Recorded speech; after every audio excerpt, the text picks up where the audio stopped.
Redevelopment Agency meeting to order. Will the recorder please call the roll? Board Member Duggar. I'm here. Hartmeyer Prigg. Here. Hassan. Present. Roy Kim. Okay. Teeter. Here. Tivnon.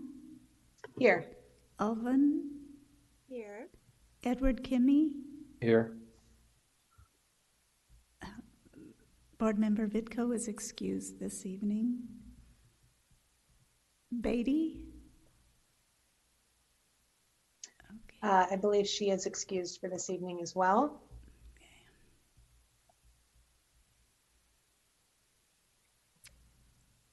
Roy Kim. Okay. I think you missed me, Sarah Walton. Okay. Oh, excuse me, Ulven. No worries. Walton. Here. Walton's here. Yes. Okay. Very good. Okay. All right.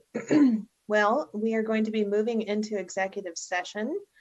Executive session in accordance with ORS 192.6602H to consult with counsel concerning the legal rights and duties of a public body with regard to the current litigation or litigation likely to be filed pursuant to ORS 192.6604.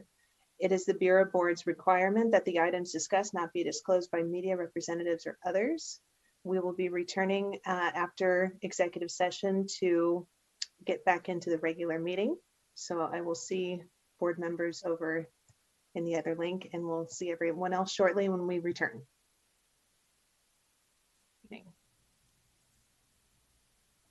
Well, I'll just say one really quick thing. Fun fact, your Muslim families and friends will start fasting on March 27th, March 21st, which is next month. So if you have Muslim friends and family, please know that from sunrise to sunset, usually they don't eat or drink water. So thanks. All right, and that next month is tomorrow. So happy almost March, everybody. Okay, if there's no other communications the board members wish to share, then we are going to be moving on to the consent agenda. Do we have any meeting minutes to consider this evening for the Bureau Board? No, Chair, we do not. Okay, all right. Well, then swiftly moving on through the agenda, we are going to move on to Bureau Bill 2023-43, McKenzie Contract Amendment for additional design and construction administration for the Beaverton Central Parking Garage. Tyler, please go ahead and fill us in on that one. Thank you, Chair Tivnon. Bureau Board members, good evening. Tyler Ryerson, substituting for Executive Director Cheryl Tweedy tonight, and I am the Development Division Manager in Community Development. Actually, I'm seeing that the Bureau Bill number is actually 2023-42, so probably had a mistake in your script, Chair. But we have a request for Bureau to consider tonight a contract amendment for McKenzie. McKenzie is the lead architect for the Beaverton Central Garage design of that project. There is additional design and construction administration that is warranted to get the garage completed. There is $44,083 worth of maximum work to be done in order to complete the garage and things that we need to have McKenzie do. The reason why we are here tonight is that McKenzie has, with this request, exceeds the allowed 25% of the original contract to exceed that amount. And let's see, can't do the quick calculation, but essentially we had up to $1,151,000 and we were at $1,184, and we had $1,151,000 that we have allocated to them. So this 44,000 does exceed the 25% threshold of previously approved contract for McKinsey. Essentially, the work that needs to be done is design work around the south stairwell to address water conditions during high wind and rain events, and a longer than expected timeline to close out the project. Actually, what that would be doing is to finalize the closeout and do that design for that water intrusion. So if the board has any questions, I'm happy to answer those. Any questions or discussion? Councillor Duggar. Oh, sorry. Yeah, I was, why are we paying them again? Like, didn't they design this for the original garage? Like, it seems like keeping water out is a pretty basic part of the design, and if they didn't do it right, shouldn't they fix that instead of us having to pay them more? Yeah, maybe I'm naive here, but that just seems like a strange, anyway. Yeah, as the garage was constructed, there are things that we as BIRA decided that an improvement would be necessary. And it would have cost less to do those that design ahead of time. But as we moved into the actual construction and we were getting water intrusion into certain areas, especially at the south stairwell and the elevator area, we have added scope to that work. And then this is an added scope that we have requested. So this was our request of them, not just them not doing a good job. Yeah, that is correct. This is an area that helps. This is an area that we wanted to improve the experience of our users in the garage. In particular, this is near the accessible way on the second level that would go into the elevators through this particular corridor. Water intrusion gets into that stairwell and is not an ideal situation for everything else to be enclosed except for this one entry area. And so we have asked for this additional design work. Okay, that makes more sense. I guess maybe I don't know if I just missed that or whatever, but that's helpful. Thank you, Tyler. Board Member Olvin, did you have a question or comment? I had the same question, so thank you for answering it. Okay. Any other questions or comments from board members? All right. Would someone be up for making a motion to add service to the McKinsey contract? So moved. Second.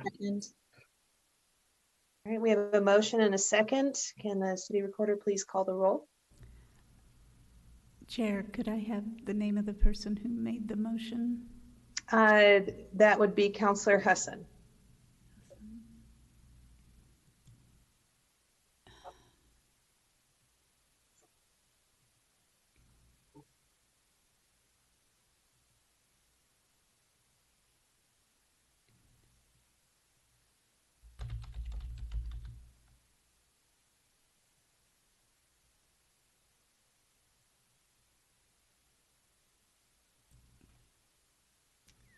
Councillor Tivnon. Yes. Excuse me. Board Member Tivnon. Board Member Duggar. Yes. Hartmeyer Prigg. Yes. Hassan. Yes. Kim. Yes. Kimmy. Yes. Teeter. Yes. Alvin. Yes. Walton. Yes. Motion carries. Great. Okay, continuing on with other business items. Next up, we have Bureau Bill 2023-43, resolution establishing the Beaverton Central Garage electric vehicle EV charging rate schedule. Molly will be filling us in on this. So Molly, please introduce yourself and take it away. much, Chair. My name is Molly Rabinovitz. I'm the parking manager for the city of Beaverton, and thank you for having me here tonight. I am here to talk about the 4 commercial EV stations, electric vehicle stations that were installed in our Bureau garage, and they're on the 3rd floor. And currently, they are activated, but we are not charging folks to use them. So we are currently covering the cost of the electricity as well as the subscription to have those 4 stations in the garage. When we installed them and designed the garage to accommodate EV, that wasn't the plan. So I'm here tonight to discuss the proposed rates that are based on regional rates that we've seen around the city and the region, regional rates we've seen around, and worked with our parking consultant on determining what would be the best rates to use as we move forward to cover our costs in the garage. And I'm happy to answer any questions about the proposed rates. These are separate from the parking rates that are charged to the public for entering and parking in the garage in the non-EV stations. Okay, do we have any questions, comments? I see our board member Hartmeyer Brigg has entered her name. Thank you, Chair. Hi, Molly. I'm just curious. I was trying to do a little research on other like paid parking garages and EV charging, and just is it typical to charge both to park and to charge? I was curious.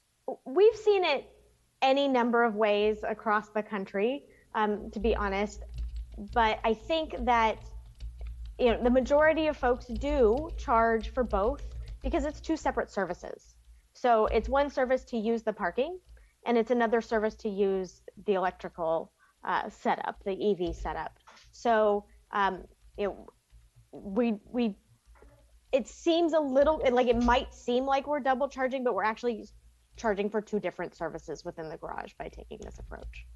Okay, and I have a follow-up question. So we kind of established our charging rates based on standard charging rates that we're seeing, like if even like perhaps the charging station that's on the street, just outside. So, and then I guess is like the cost recovery there for us by putting this rate in place. Correct. So the city, I've been working with the sustainability team who works on our other EV stations around the city that are city managed, and we're working on setting up a consistent amount across all of them. So we don't want there to be sort of a discrepancy, and so we've been working very closely together on that model. And the cost recovery, as I stated in the bill, there's a $5,400 annual fee for the subscription for the services, and that covers upgrades, maintenance, accounting in the background, administrative side of things. And based on our math, it should, and that's the goal. And that's why these rates are dynamic. So if we're finding that that they're not quite right, we can adjust them. And that's actually why we have proposed a cap also, a not to exceed amount, so that we can look at them and say, okay, after 6 months of this isn't quite right, let's adjust it 10 cents, let's adjust it 25 cents. And then we would, of course, come back to you if we felt that the amount needed to go up over the $2.50 as that base rate. The goal is to cover both the cost of the electrical and the cost of the subscription. Thank you. Any other questions or discussion? I have one. Okay. Molly, did you mention, is this charged by kilowatt or by the time, by the hour? So we have proposed hourly rates. It can be done both ways. We've proposed hourly rates. It's an easier thing for folks to manage and calculate in their, as they're kind of coming in saying, okay, it's going to cost me $1 an hour versus 20 cents per kilowatt. So that is, and that's pretty standard commercially across the board. Most kilowatt per hour you find in more like the residential setups where folks know exactly how much they're being charged and how much electricity they're using. Yeah, the only thing I would add is someone who follows I own an EV and also follow the market. There's new EVs coming out that charge much quicker on a level 2 charger. In fact, I believe the Cadillac Lyriq charges at 19 kilowatts per hour, or it has the ability. I'm assuming the electricity, my bill is 10 cents a kilowatt hour, so that would allow that EV to charge $1.90 worth of electricity in that hour. And so I think we've got to be careful just charging a flat rate for hour. It's also might be an equity issue because not all EVs, clearly charge at the same rate and the same speed. And if we charged at the kilowatt, that would be equal, right? Like if you're taking more power, it doesn't matter if you take a little bit or the same amount. So just something to think about. Like it's not something I worry about a whole lot, but my guess is that the industry hasn't standardized on those charging rates, and we'll probably want to watch that pretty closely. Otherwise, we might be losing money. Thank you. I appreciate that. Yeah. Thanks. All right. Anyone else have questions or comments? All right. I would like to open this up for public testimony. City Recorder, do we have anyone in attendance who would like to give testimony on this subject? No, we do not. Okay, then closing that. Do we have a motion to approve adding this service to the garage EV rate schedule?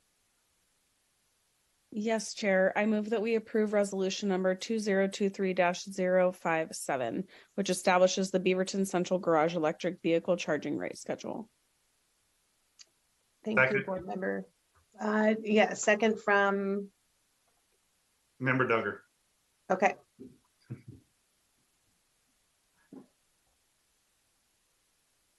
Sorry, got stuck in my script. We have a motion and a second. Would the reporter please call the roll? Board Member Tivnan. Yes. Board Member Duggar. Yes. Hartmeyer Prigg. Yes. Hassan. Yes. Kim. Yes. Kimmy. Yes. Teeter. Yes. Alvin. Yes. Walton. Yes. Motion carries. Great, thank you. Okay, moving on to our next agenda item. We have Bureau Bill 2023-44, Bureau Annual Financial Statement for fiscal year 2021 to 2022. Debbie, please take it away. Good evening, board members. What I have a quick little presentation just to, so I'm going to share my screen and go through it real quick. All right, can you see my screen? Perfect. So what I have for you today is the fiscal year 21-22 Bureau Annual Financial Report. And if I can, there we go. So each year, we do an outside audit of our financial records. The annual financial statements make up what for Bureau is called the AFR, and I'm actually researching if we meet the requirements of an annual comprehensive financial report with our Bureau report, in which case we can change the title, and it's a little bit higher level, in my opinion, to have an ACFR versus an AFR. There's three main sections of our annual financial reports in Bureau. We have an introductory section, which includes the transmittal letter. We have a financial section, which includes the auditor's opinion and management's discussion and analysis and the financial statements. And then there's some required supplementary information, which has some unaudited statistical information, which kind of shows progress and financial health. So in the opinion of our auditors, the financial statements present fairly in all material respects the respective financial position of the governmental activities of the agency. In other words, that means we passed. This means the financial statements are appropriately reflecting our finances, and the auditors gave us an unqualified opinion, which is the highest opinion we can get. So that is just the brief explanation of what our annual financial reports are. And I believe you got received a copy of the report if you have any questions. Thank you, Debbie. Are there any questions or comments for our finance director?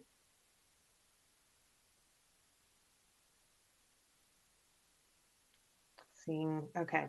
Doesn't look like wheels are turning in. I'm seeing heads shaking now. So what we would typically do is have the board accept the the annual financial reports. I'm just accepting the report. And does that require a vote?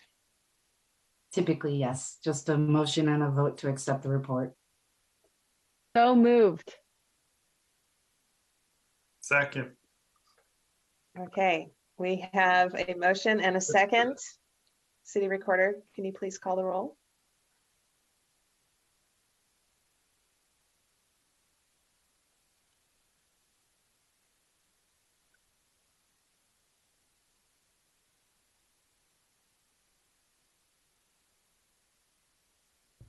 Board Member Tivnan, Yes. Duggar, Yes. Hartmeyer Prigg, Yes. Hassan, Yes. Kim, Yes. Kimmy, Yes. Teeter, Yes. Alvin, Yes. Walton. Yes. Motion carries. Thank you, City Recorder, and thank you, Debbie.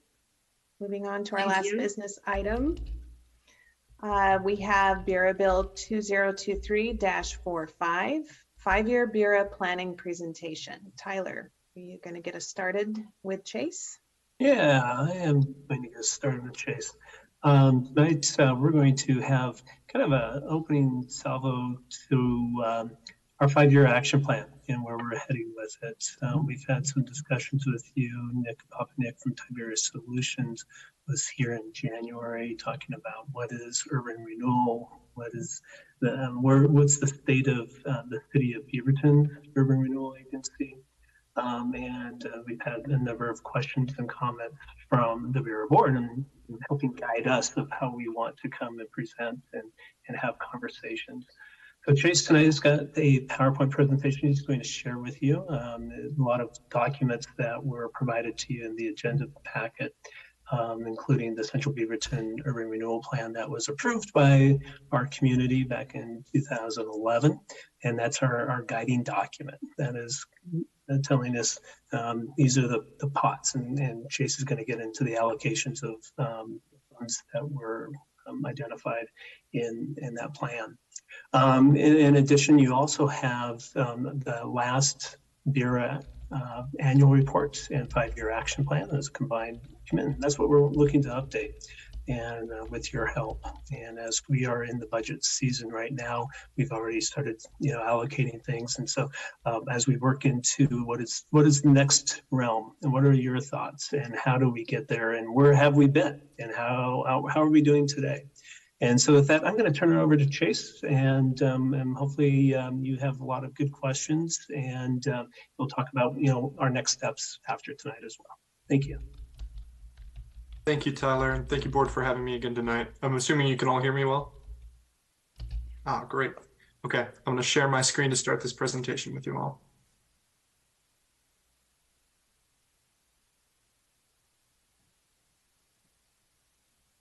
Okay, so tonight we're going to be talking about allocations and maximum indebtedness.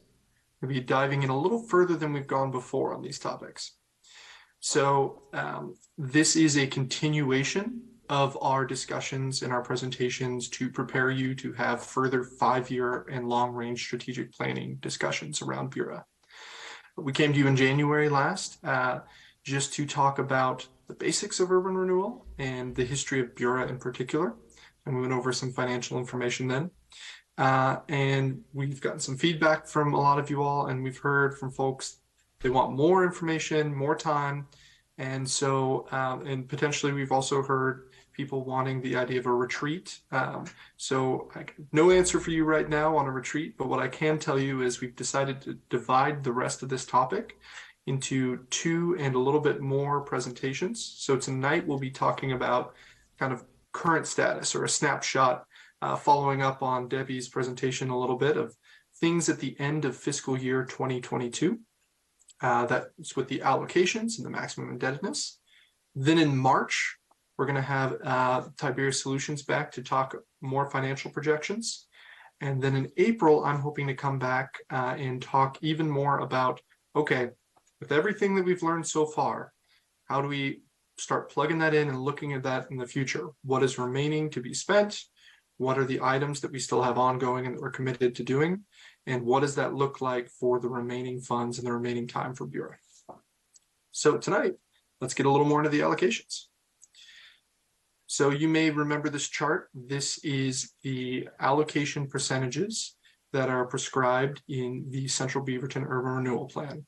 That's the plan that was approved by voters in 2019 or 2011. It specifically identified that at the end of Bureau, whether that be $150 million or 30 years, that the allocations would be spread in this percentage amounts, so that our transportation projects would be the most, joint investments 33, debt service and oversight at around 8, incentive program 7, and community identity building at 4. Those are rough percentages. They're actually, like 47.59. And when you do the math out like that to the 150 million, you get the numbers I've included here. So at the end of Bureau, if we spend all $150 million, then it would be roughly 72 million of that going towards transportation infrastructure projects. So how do we decide what each project is allocated to? We have a lot of things going on. How do we know that that's a transportation project, not a joint investment program?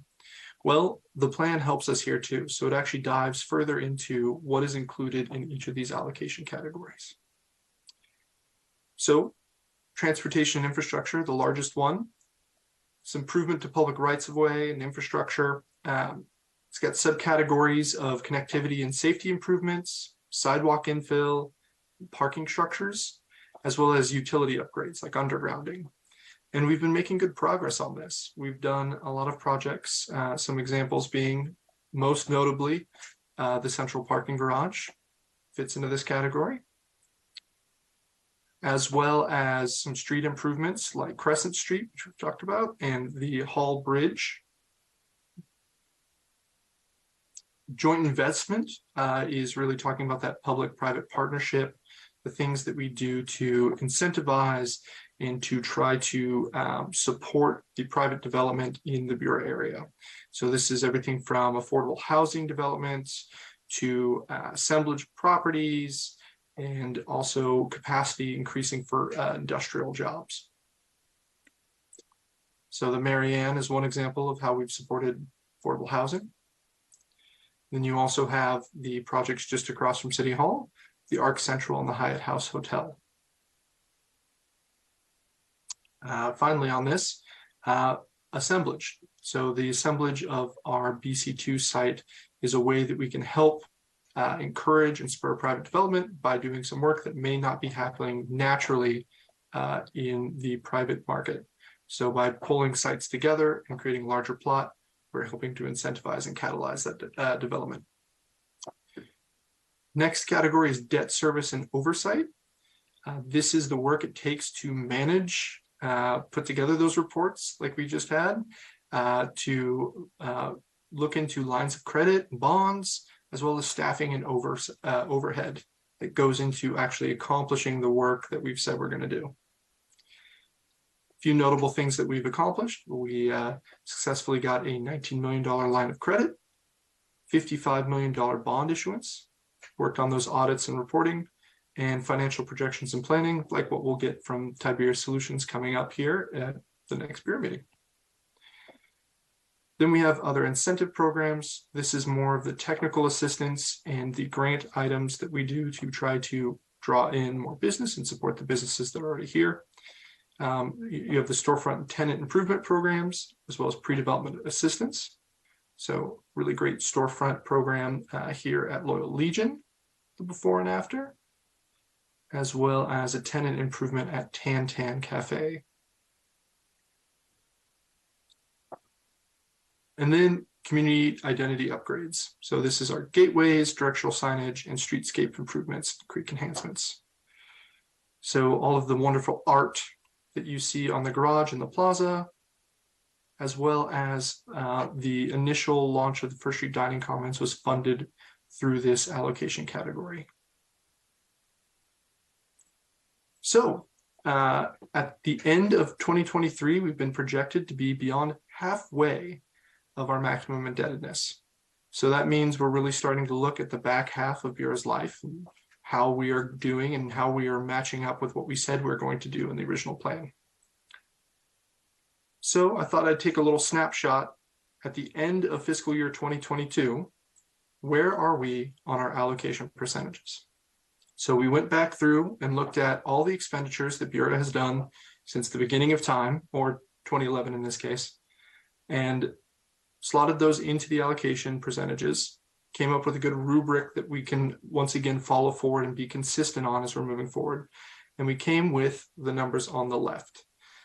This is not a financial report by any means. This is us fitting these into the appropriate categories, sometimes splitting projects and saying that's maybe two categories going on here. But we get the numbers here with 54% transportation infrastructure, and the rest you can see going around to the right from there.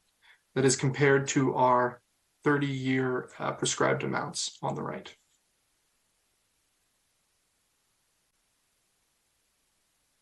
So we talked about what we've accomplished. Let's talk a little bit about the 5-year planning moving forward.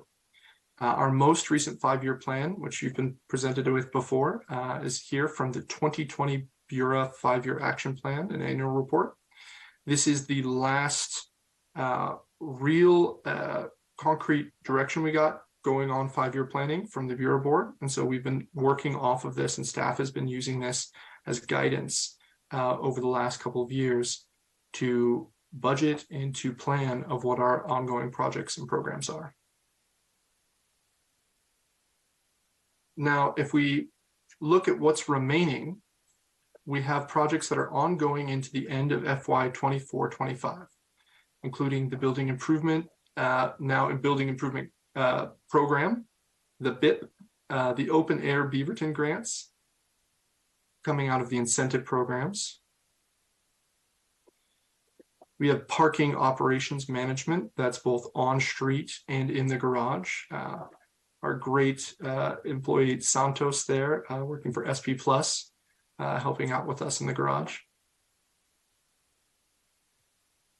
Projects like the Western Avenue Improvement Project over on Western Ave on the east side of Bureau.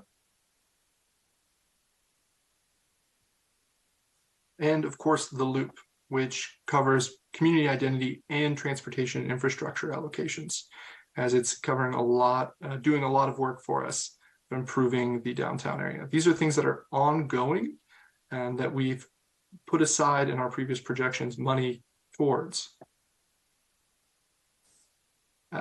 And then we have the Bureau Portfolio Redevelopment Strategy. This is what we do and how we plan to dispose and work with our Bureau properties, shown here on the map on the left. And if we take all of those numbers then that I showed you, running through the remainder of that 2025-year plan, we get to an allocation percentage that looks a little more like this since the beginning of Bureau. So 45% down from, I believe it was 51 or 53% before, of transportation infrastructure. A little more in debt service and oversight, and a little less in incentive programs, and a joint investment that's a little bit closer to what we're prescribed to get by the end of 30 years. And then finally, community identity, that's up a little bit. I think it was 1% in our 2022 snapshot, up to 3%. So I ran through that all rather fast because I'm assuming that you all probably have questions, things you'd like me to go back and look at, what needs more clarification. In addition, what allocation topics have not been covered yet or addressed by Bureau? So looking at those allocation areas, are there areas that we're thinking, you know, there's some things that are detailed out that Bureau has not yet started to address in the plan? Also, thinking geographically, are there geographic areas of Bureau that we have not yet poured the investment into or focused on as much that maybe could use a little bit more investment or strategy? Finally, what other information do you need in preparation for the next 5-year plan discussion? Like I said, we're going to take your input today. We're going to bring it all back in-house, work on getting you the information you need to have a more robust future-looking presentation after this kind of current and 2022 snapshot.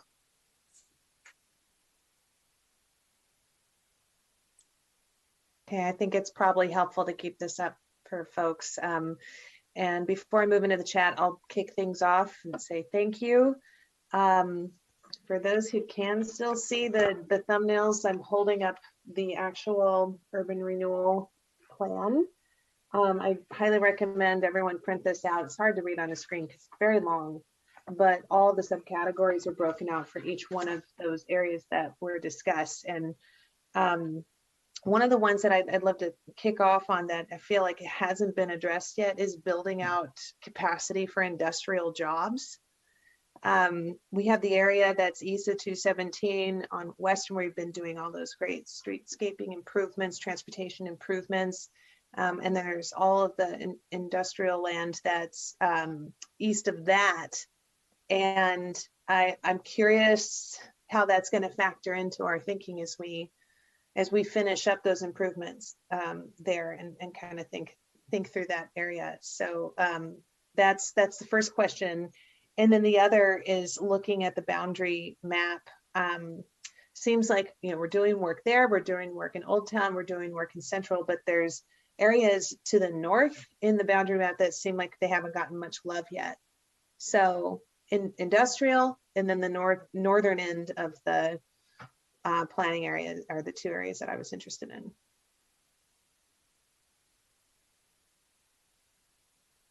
Thank you, Councilmember. Tyler, did you have anything you wanted to say to respond to that? Yeah, and maybe I'll take both of those. Yes, it's Chair, great comments. And in fact, Chase and I were talking this week, and the industrial jobs is the ones that really popped up at us as an area that we have not done. Another one that some of us may talk about tonight is work in the creeks. That is an area that we haven't done a lot of work in either. The West 5 planning work that was done a few years ago. Sorry, I don't have the dates on that when that was completed. The first projects of that strategy was to do the improvements on Western Avenue. And you know, that is happening. We're very excited about that. But what we were really banking on is that Western Avenue is going to be a stimulus to, you know, what's next for the area out in Western and Fifth. And we have seen some changes go on out there and in process as we speak. One of the first ones that came out of the box was actually Kaiser. And they rebuilt the clinic at the corner of Beaverton Hills down Western. And from there, we are now seeing Madera Raleigh under construction for 270 units on the other side of the street. And then there's another project that is working its way through the planning process at the corner of the southwest corner of Western and Fifth.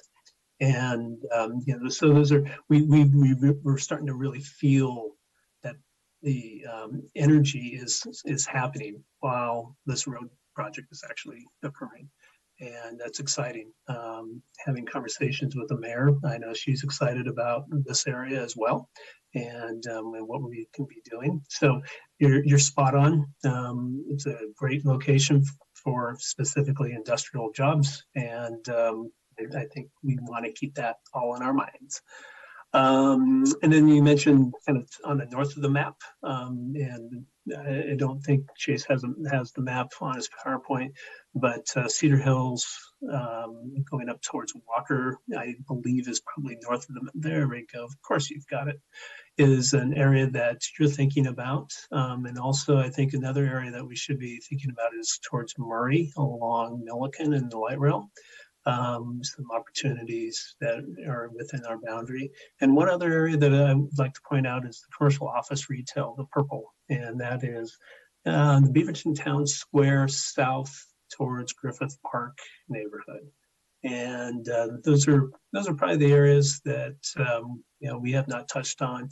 Beaverton Transit Center is another area, and so I think we have a lot of areas that we can still be thinking about where we can allocate funding to. So spot on.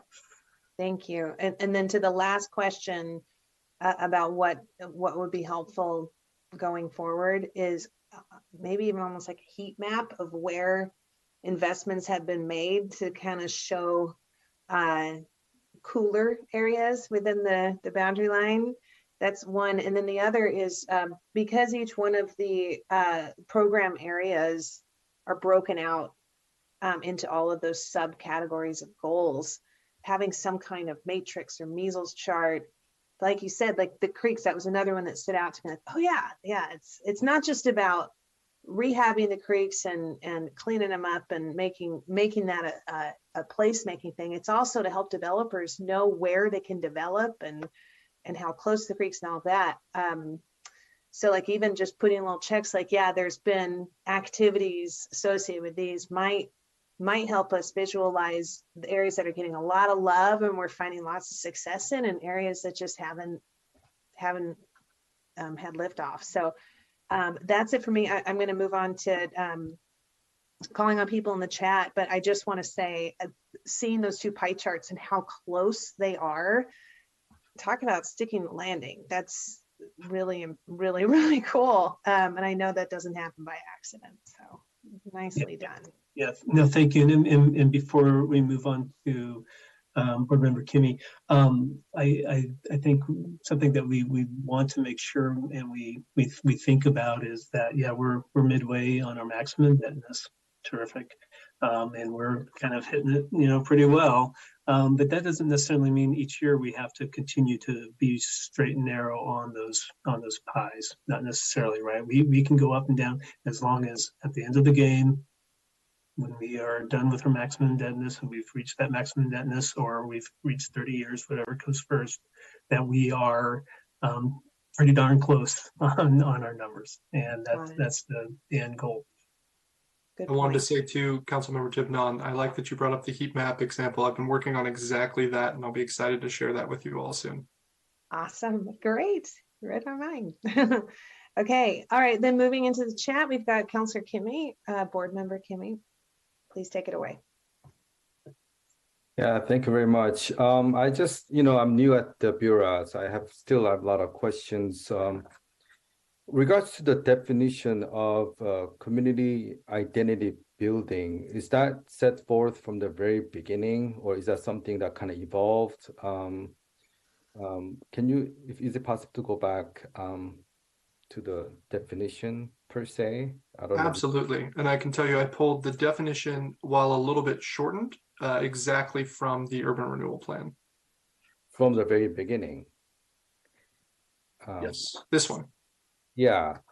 So my question is, when I saw that in the beginning without knowing, is that it says community identity building. So I thought about like building, like actual structure building, but it's really not. It's more like signages, gateways, sculptures, right? My other following question is, if it's streetscape improvements, creek enhancement, isn't that part of transportation? And that's the question. Is it, or why is it separated out as not part of a transportation? Tyler, can I say a little? So there may be projects that aren't transportation related at all. like murals and artwork that could be streetscape improvements. Also seeing like signage and things like that.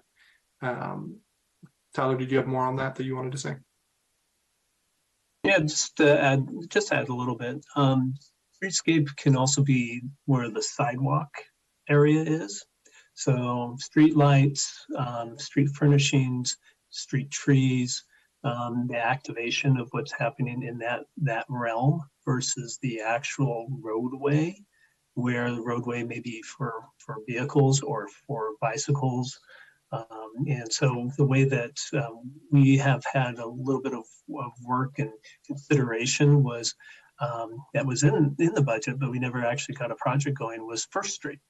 And it was a streetscape project. And this was prior to COVID, so prior to the First Street Dining Commons. And it was to do some planning work of understanding that connection from Watson and the heart of all the restaurants over towards Lombard. And actually, second phase would be then connecting over to the high school. And so being a way to have a look, a feel, an impact that we would all enjoy in our walks as we connect between those two areas. And it was not necessarily a transportation fund, it was a streetscape project. Okay, thank you for that.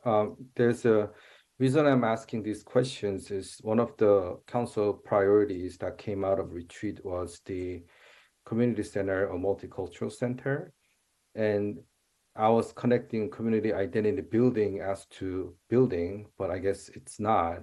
But can it be a building where it's identifiable building, crowd gathering for community benefit, economic development, all inclusive, which is what Bureau is purpose of one of the definition Bureau is. So just wondering, can we come up with a way that serve everything together? And that's something that I will be interested in discussion in the future. And for me, having artwork and all this is great. But I actually want to do something that can help people and help people gather and really have a significant presence and identify the Beaverton as the welcoming city. And that's where I'm going with these questions. And you don't have to answer me, but I like to have it out there for future discussion for our board members.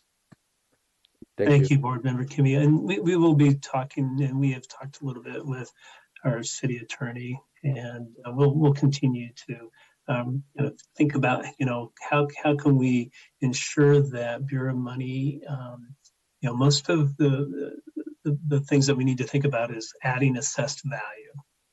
And I see Board Member Olvin nodding her head, and she is was a member of our original advisory committee as we were putting together the plan. And as a special district representative and representing other special districts, that's one of the ultimate goals that we have to always keep in the back of our mind is how are we adding this value back into the land that is in the district.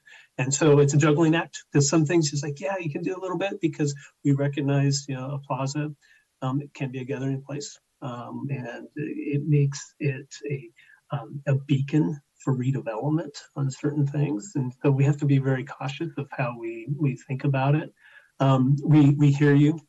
Great questions. Thank you very much. And yeah, we'll continue to think, how can urban renewal help or not be involved or be involved? So yeah, we definitely hear you. Thank you. Okay, Councillor Duggar. Cool, thank you. Chase or Tyler, on the allocation percentages that you showed us, I thought that was really helpful, and thank you for that. I know I've asked for that. Is it possible to ask for what that actually means from a dollar perspective? I know that would just be a quick calculation, but I saw like the percentage. Is that what we have left? So like the unallocated amount, right? Inclusive of those additional budget years and things we're already planning for. Like how much are we playing with that's left that's unallocated of those original amounts in the categories. And it doesn't have to happen tonight. I was just curious about it because I think as I plan for the future, I kind of want to have that number in mind instead of a percentage. So, and then I have a couple of questions / points as far as things that I'll need to prep. So I can just go through those individually, or I can just dump them all, whatever you guys want. But the first thing is, and I've written a bunch of them down, so I'm going to skip a couple of them, but does Borough have the capacity, Borough staff have the capacity to review what the future of urban areas is changing to? And specifically, I'm thinking about, Councilor Board Member Tivnon and I went to the Portland Business Alliance presentation a couple weeks ago for elected folks, and it's changing. You know, our urban cores are changing rapidly. And I think the pandemic changed things. I think the nature of work has changed things.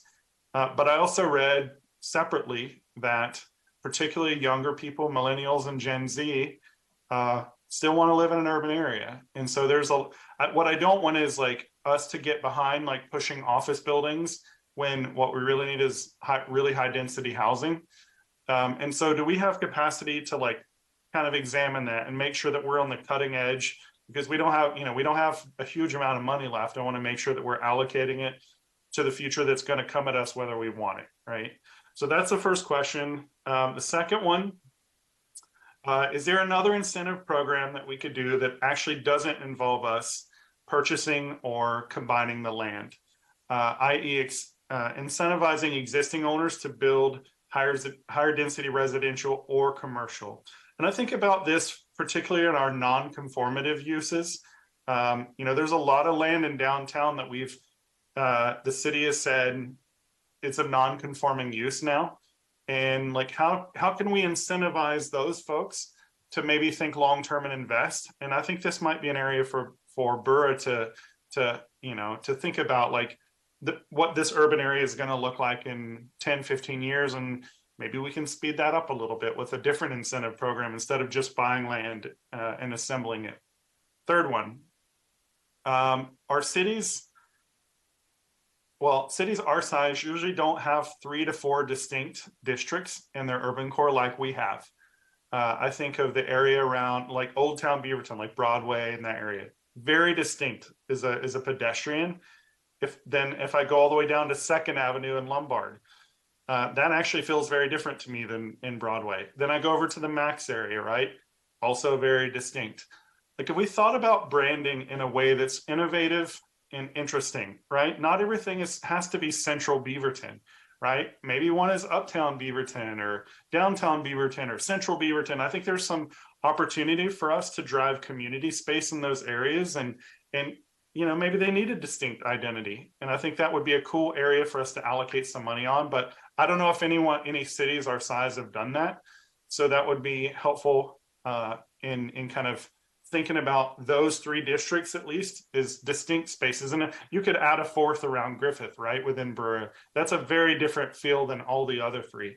And I think just branding in general might help us get to that with signage and just kind of conversations, maybe even design charrettes or whatever around those distinct areas. At the end of the day, my highest priority are filling in the obvious gaps in the urban fabric. I think we're all aligned there. I want to make sure that you know, we're creating uses that will ultimately reward the partners that are on this board and those partner taxing districts with future revenue. And I think that will be my highest priority. Said a lot. Thank you very much. Board Member Duggar, would you want any responses to any of that now? If you have quick ones, sure. I'm much more interested in like thoughtful, like if you need to dig into those, I'm okay. Like those aren't burning questions that I need answered tonight, but as we begin to prep for that 5-year allocation planning, those are the things that are on my mind, and the things that, you know, actually a lot of them are like, hey, look this up, or are other cities doing this sort of stuff? So take the headspace if you need it. Like I don't need the answer now. Those are just going to help me because I'm like mentally modeling this out and like figuring out how to do it. And also really great work as always. I really appreciate you guys. Thank you. Thank Yeah, I'll tackle the first one. If Tyler, you want to talk about the pre-development grant, probably. So the numbers I was sharing here is a start on that process that you were talking about, Councilmember Duggar, about actually having a number, right? Just a percentage, because, you know, how do you view, well, we're at 48% and we need to get to 43 over how many dollars? You start adding multivariable calculus into it and it gets really fun. But what we've done is pulled those numbers out here. As you can see on the right, the 30-year goals numbers. So that's for each of the categories. And then on the left was that snapshot at the end of fiscal year 2022, where we were approximately in each of these areas. Don't let the decimal point fool you. This is a rough analysis, putting things into allocations. And this, again, is not a financial report. However, this is our best numbers so far, and we want to refine it more before we get you that exact, here's what we have remaining, which I'm hoping to bring at the next time we come.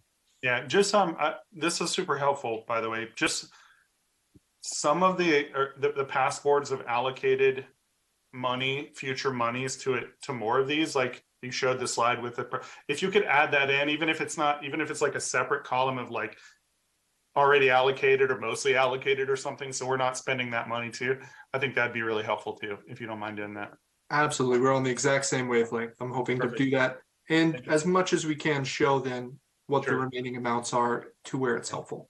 Yeah, and we know it's not going to be precise. It's going to be accurate. That's okay. Like, you know, those numbers are, especially with the categories, you know, we understand that too. Thank you. There's a bit of art to it. Yeah. And then on your three questions, a bunch of subset questions, is probably a better way to categorize it. Thank you very much. We will kind of get back to you on those. I mean, especially some of the kind of the tougher, more meaty things that, you know, we as a community have been grappling with for many years, and one of the reasons why we have this tool called urban renewal. Yeah. As far as the incentives though, like I know about the existing programs, I'm more asking specifically around what other cities are doing beyond like storefront grants and beyond our existing programs. Like I know a number of other cities use like tax abatements and that's more of a city thing instead of borough, but like, are there just things like that we could be thinking about, particularly for those non-conforming uses in order to kind of maybe accelerate that? So thank you. Totally. Yep. And our development feasibility opportunities that we have, including pre-development grants that we, in particular, those have been really successful on smaller ownerships and developers opportunities.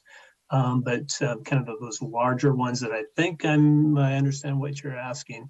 You know, it's a great idea because, you know, we don't want to just be off buying property. I mean, there were some strategic ones that were really important. But ultimately, we're hoping that the things that this agency has been able to accomplish, that it will transfer to the private sector, and then that builds on their own. And that's what this is all about: is being able to set those stones, be able to build a foundation, and let the private development side of things continue. But with your other two larger questions and comments, and this is a struggle. We know that our downtowns are always needing help. You know, we're able to, you know, push the balloon in here, it's going to pop out somewhere else. It's the same with our equity strategies that we're doing.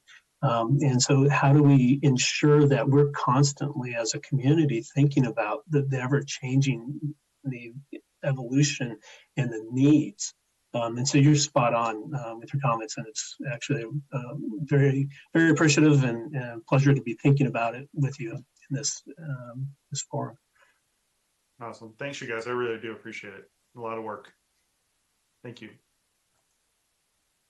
Before I move on to Board Member Teeter, something that came to mind is this all started back in 2007. And my son wasn't even born then, which blows my mind. I mean, 2007 was quite a long time ago. And I'm sure during the extensive public outreach that was done back then, I think something like 120 outreach events were held to get 5,000 people to weigh in on it. There had to have been boards that showed images of the area in question. And I think for a lot of us to be able to look back at what it used to look like might be really helpful context for us, because you know, it's really easy to just get used to something and think, oh, this is the way it always was, when the area was quite different. And especially reading the descriptions, there were some areas that were really in disrepair, which I wasn't really aware of. So I don't know if there's a way to go back in the Wayback Machine or dig through some old filing cabinet to find images of that, but that might be helpful as well. Okay, Board Member Teeter. Okay, I'm here. Allison brought up a great point there about the previous images that were part of visioning a while ago, and I want to reference one of those for just a minute. I'm curious first, Beaverton approved a Creekside District Master Plan in 2014. How often do staff reference that when talking about a lot of these issues here? I'll answer that. Actually, one of the things that we talked about just before COVID was to do an audit of the Creekside Master Plan. And for all of us maybe not familiar with that particular document, that was a 3-year federal grant project. And it was very specific with the boundaries, essentially Canyon Road to Cedar Hills to Hall. And think of it kind of as a triangle along with the creek and the 3 creek systems as part of that. And out of there, it came all kinds of to-dos. And I think the greatest thing that I keep looking at is going back and looking at, okay, look what we have accomplished. It far outweighs what is remaining. I think the biggest thing that remains is the creek pieces. And you know, but it's fun, and you know, and I don't want to put more work on all of us to come back to you, but I think that might be part of the story. And this was this master plan was actually after the city visioning and after the civic plan work that was done. It was kind of that next step, and then urban renewal. So it's all part of that conversation. And it's kind of cool. It's actually kind of makes you proud as a staff member to go back and go, yeah, that was one of those plans that didn't just sit on the shelf. Yeah. Okay. Yeah. Thank you. This is honestly, the Creekside District Master Plan is one of my favorite planning documents that the city's got. And I feel like it's kind of unheralded because it's not as, I don't know, I feel like it's less heralded. In this document, it's a lot about Creekside preservation and restoration. And actually on page 5 of it, it talks about the role of BURA working to provide funding and incentive programs for Creekside District objectives. And the next page talks about working with private property owners to redevelop their underused sites and enhance property. So I was thinking about this when we were talking about creeks, when we were talking about joint investment, when we were talking about community building, I think was a section, and potential like private incentive programs we might be able to create. On Planning Commission last year, I think it was last year, a year or two ago, we approved that Raleigh housing development at 5th and Western, and it's going up seemingly very quickly. But underneath that site, there's a pipe with the stream buried underground. And I remember we were asking the property owner, the developer, if they could bring that stream to the surface and show it off because we want to show off our streams. And they said, no, it's like 12 or 17 feet underground. And in order to bring it to the surface, they would have to take away parking. And at that time, that was a no-go because they had to provide the parking. And it just would have been a much bigger cost. But I'm like, if we could provide some sort of incentive that could help push developers over the edge to help them restore some of our creeks, bring them to the surface, that would be really interesting. That's not like something we can do immediately because we haven't planned it all out, but it's something I'm thinking about as I see this.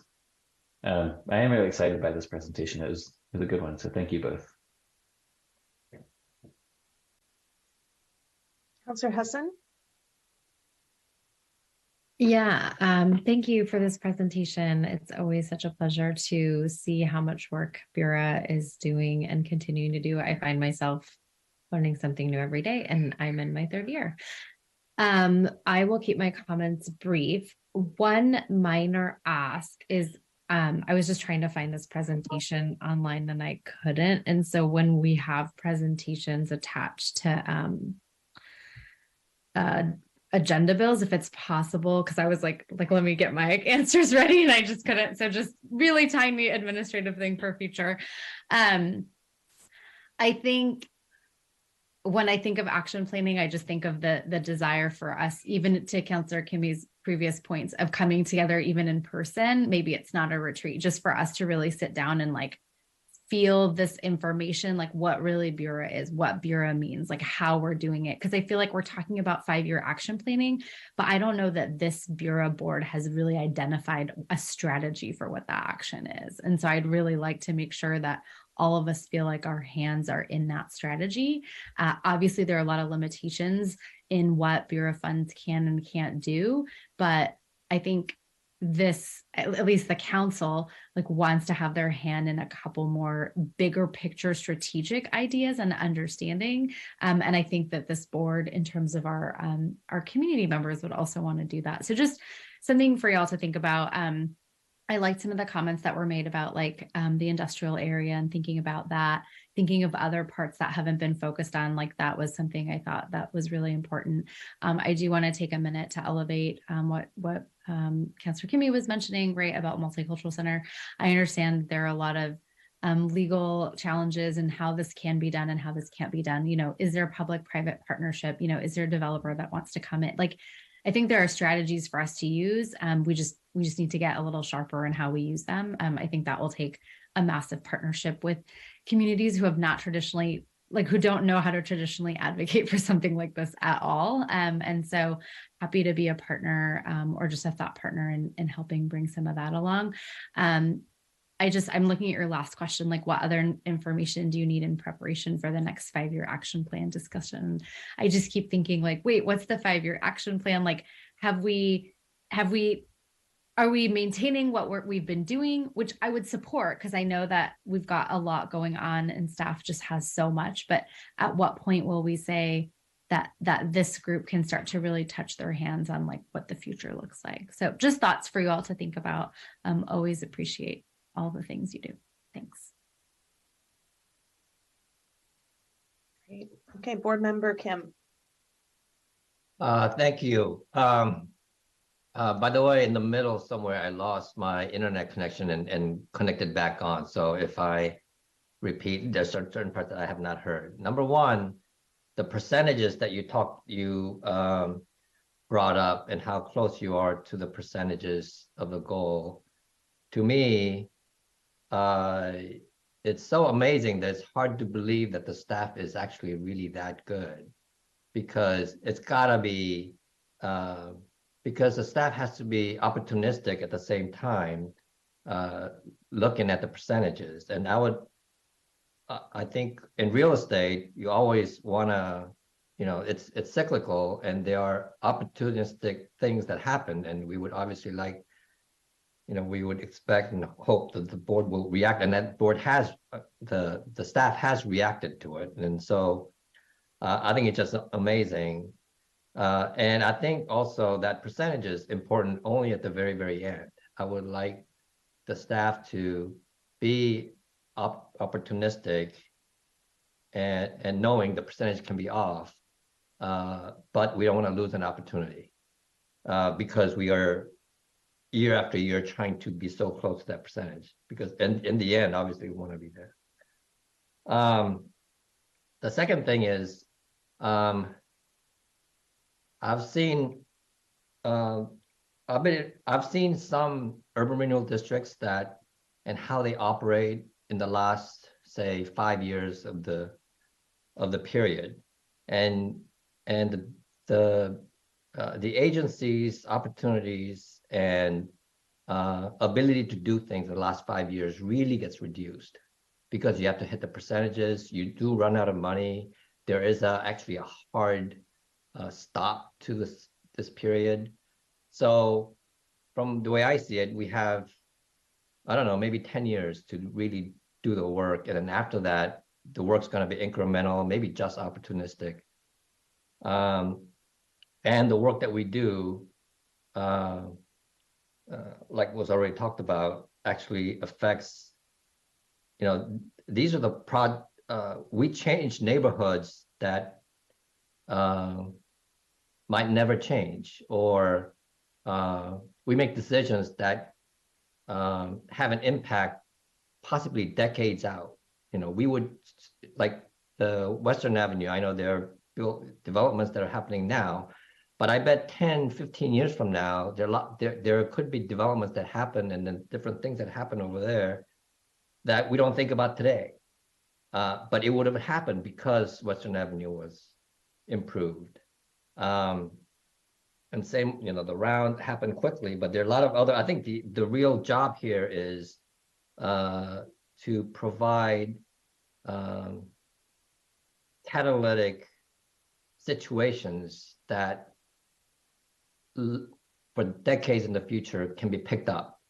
So I just want to make sure that we all are thinking like decades out, very long term, as to trying to make short-term decisions, because once the period ends, there's no guarantee that it'll ever happen again. Voters might vote for it, voters might not vote for it. So the last point I want to make is that I know we're talking about heat maps and geographic sub-areas. I think one opportunity we have is to do some catalytic projects in low-income neighborhoods. So I don't know if there's a way we can look at certain low-income neighborhoods to see if we can do projects there that just might seem odd now, but it might prompt investment in areas that otherwise might not get investment. So that's the final point I have.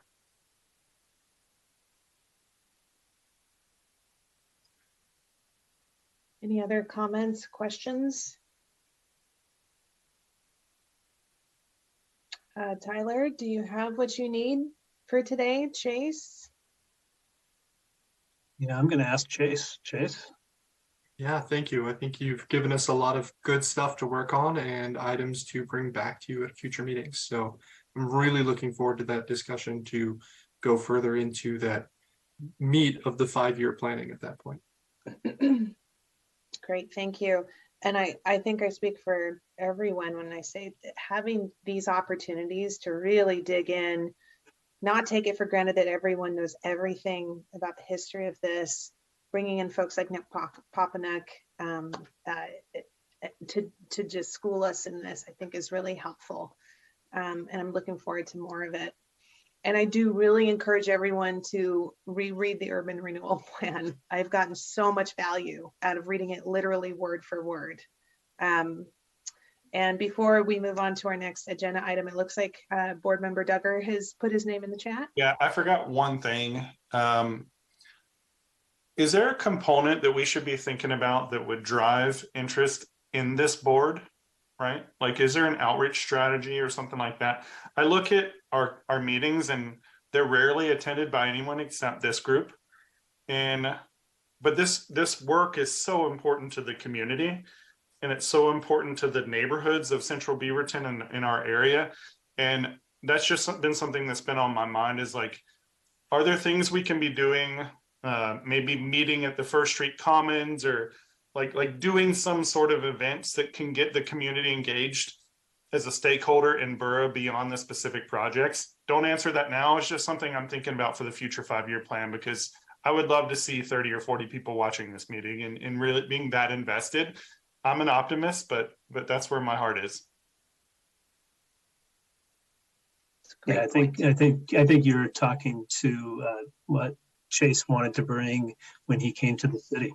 Is exactly that, is how are we being as transparent as possible. We have an advisory committee, and it's usually kind of project based, where we're out in the community doing those projects or programs. The storefront and tenant improvement program is a really good example.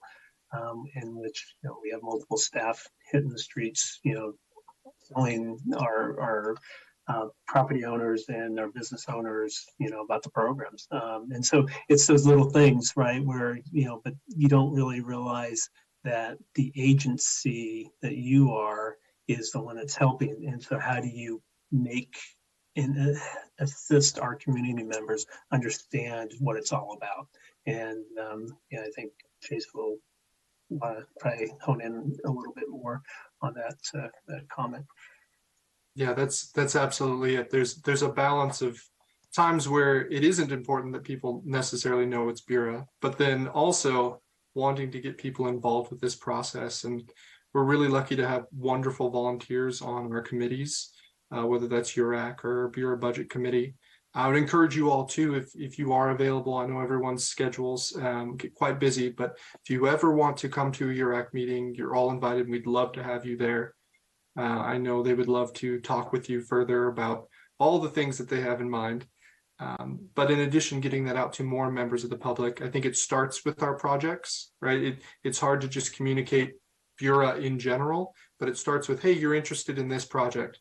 This is a Bureau project. Adding that branding to it and saying, hey, just so you know, we can tell you a little bit more about it, how it's important here. But if you want to learn more, we have these opportunities. And I know Tyler has done many follow-ups with community members, and we have some projects going on right now where we've really been focusing on recruiting a wider and more diverse base of folks to come and input on these projects, and then be people that want to recruit more people from communities about coming to meetings like this and being involved in project feedback. So it's a big part of the plan, but I definitely want to see more of it. That's my heart, to see Bureau be the exciting thing that people want to just come and hang out on a Tuesday to learn what's happening in their communities. We need a tagline or some all cool about branding, branding. TikTok videos. But I think to board member Kim's point, like if we ever decide to do this again, right, like be a lot easier if people were bought in and knew what this was, and clearly some people do, right? But I think there's always an opportunity for us to make this more impact, not even more impactful, more known, I guess I should say. But thank you for that. Great. Okay. All right, we're going to be moving on to the Executive Director's report. Executive Director Cheryl Tweedy is excused tonight. So Tyler, do you have a report to give tonight? I do. Yeah, I've got a couple of updates. Actually, a couple of them we've already talked about tonight, so it's kind of cheating because I already threw some things out. But I'll try to find the things that we did not touch on. One of them is that the Beaverton Central Garage retail space, Gray Raven Gallery, is now open. I think we may have mentioned that last time, but they are officially open, and we have a number of interest in the other 4 spaces. So we're currently reviewing letters of interest and for both retail and restaurant, all those spaces. And we should be bringing some draft lease options for you to review within the next few months. So exciting there. We've been working our staff has been really working hard with our broker and talking to a lot of different businesses that are interested in the area. And then we're trying to figure out how to make it work and the best options for our community in these spaces that you as an agency run and operate. We mentioned the Modera Raleigh project out at 5th and Western, and the sister project called Modera Beaverton. It's by Mill Creek, both of those projects by Mill Creek. And you may have seen a couple trees and some demoing occurring off of Broadway, between Broadway and Farmington, sandwiched there at Lombard and the West Line. That is, they have received their site development permit, and that's why the clearing of the site has started and the fences have gone up. That is a 5-story, 312-unit market rate apartment building with ground floor retail spaces. And so essentially right across the street from the old Beaverton Bakery, which now has CC's Coffee, Binary Brewery, and other restaurants and retailers. And so we should be seeing a foundation permit here anytime. And so site development's kind of the land clearing and getting erosion control also. So that's kind of where they are. So two big projects within urban renewal. Neither one of those projects have any urban renewal resources allocated to those projects. Both of those projects, however, are looking to take advantage of the vertical housing zone that we have here in Beaverton. We've mentioned the building improvement program officially that has launched this past or a couple of Mondays ago on February 20th. This new program is the combination of the storefront and tenant improvement program. Katie Atami is going to be coming in to talk to you in April to give you an update. As the snow hit, she was out, some of our favorite staff members pounding the streets to talk to those business owners about the new program. So far, 19 grant projects are currently underway, so moment in time, including 6 businesses that will open in downtown this spring, which includes a beer garden by Brickside Brewery, Papa Pizza, Magna Cubo, Pips Donuts and Chai, and Ranch Pizza.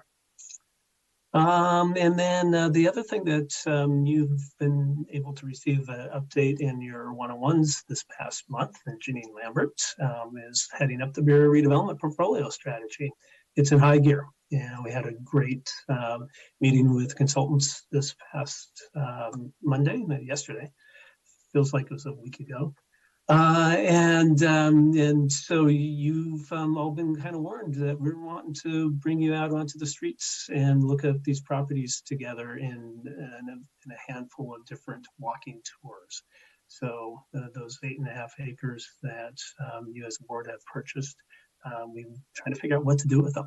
And this strategy is going to help us identify how and when and what measures we should be doing. So Janine's going to be popping in to talk about the strategy here both in March and April, but you'll probably see her sooner than that because there is going to be some walking tours.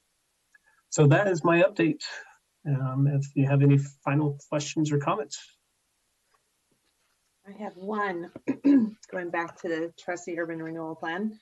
There is under a certain goal, which is about supporting businesses of all sides, retaining jobs, goal D, promoting redevelopment that fits the character of the Beaverton Community Vision Plan.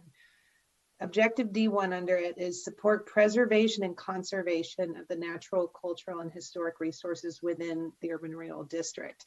And you mentioned those trees, which council has got an earful about, and I personally was heartbroken when I saw that they've been cut down.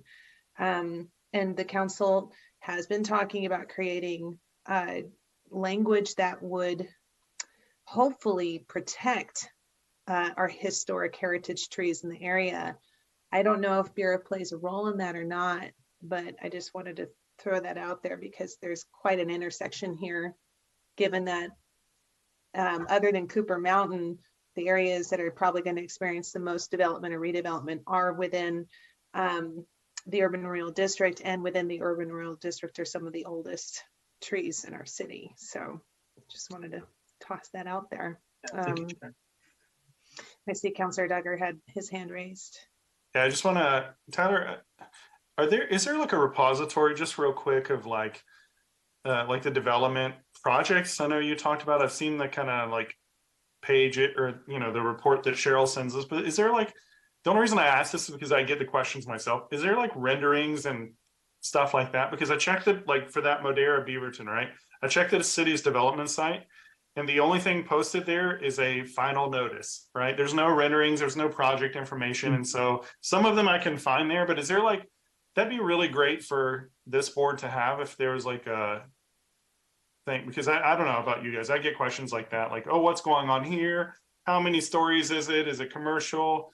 I'm like, I don't know. I can check the city's website, and I would say about 30% of the time it's there. And so I don't know if it's not too much to put together, like that'd be really helpful.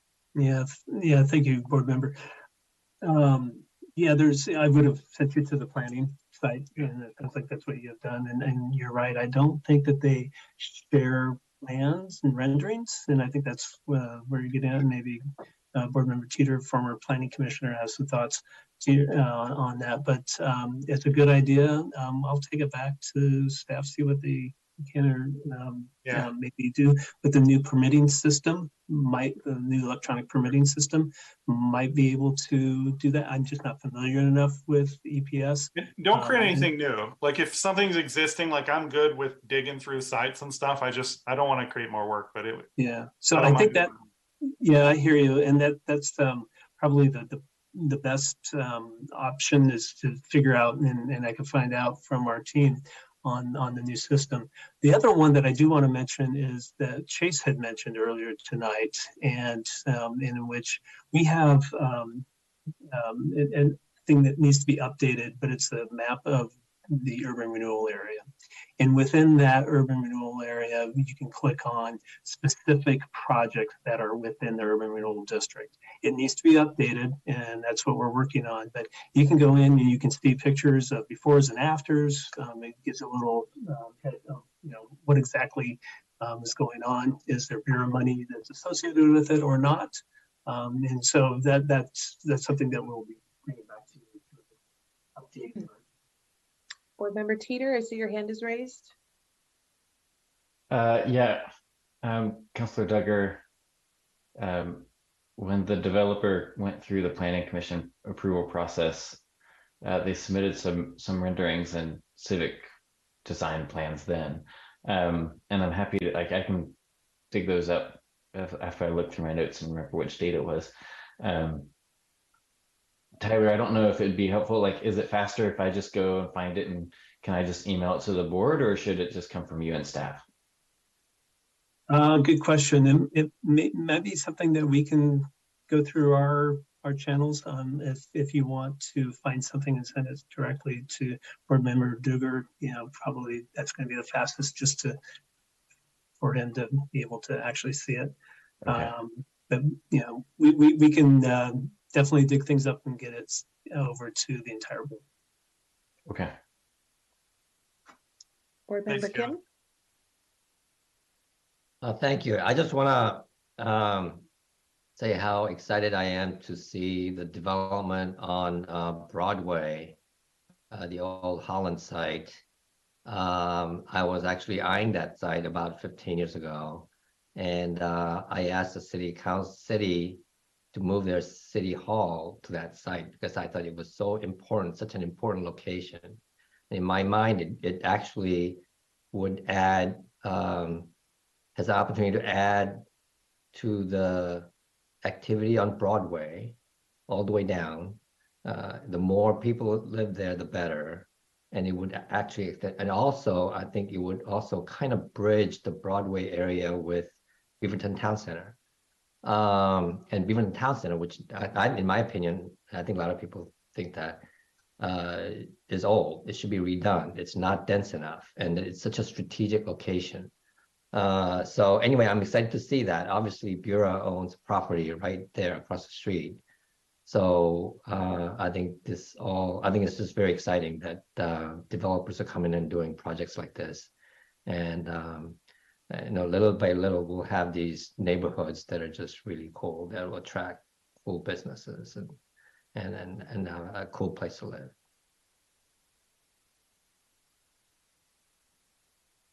Okay. All right. Well, unless there is anything else for the good of the order, we've reached adjournment. So thank you, everybody. I'm now going to adjourn the Bureau meeting. Bureau is going to be meeting again on March 21st, 2023.